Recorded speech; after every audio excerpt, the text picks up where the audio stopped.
C'est Marcel Bozonnet qui était mon directeur au conservatoire, lorsque j'étais au Conservatoire national supérieur. Et c'est lui qui, dès qu'il est devenu administrateur général de la Comédie Française, m'a convoqué dans son bureau et m'a dit il y a un texte pour toi. C'est François le Saint-Jongleur de Dario Fo. Il faut absolument que tu joues ça.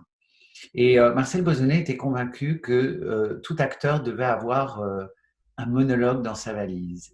C'est donc la vie de Saint François d'Assise racontée par Dario Fo d'une façon extrêmement irrévérencieuse, insolente, assez anticléricale. Dario Fo était donc prix Nobel de littérature, un Italien communiste.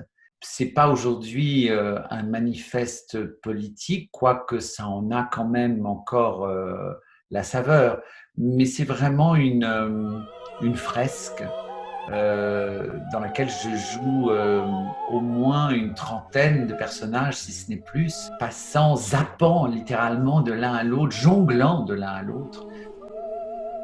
Ça me plaît de reprendre ce texte-là, ça c'est évident, et d'aller dans différentes villes de France avec ça, ça me plaît beaucoup parce que c'est une vraie œuvre. Donc ça me fait plaisir d'aller la trimballer comme sur des tréteaux, comme Saint François sur ses tréteaux.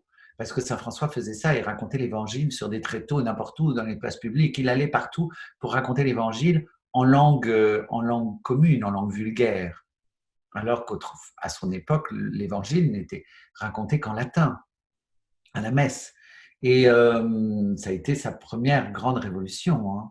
Hein. Donc moi, ça me fait plaisir d'aller jongler avec tous ces mots, ces personnages, jongler avec cette histoire un peu partout en France, voilà, comme sur des tréteaux, des jolis tréteaux.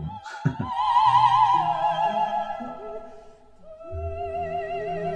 Le rire, c'est une façon polie de faire passer du profond sans paraître arrogant ou prétentieux. En tout cas, c'est comme ça que je le vois moi. C'est une politesse, le rire.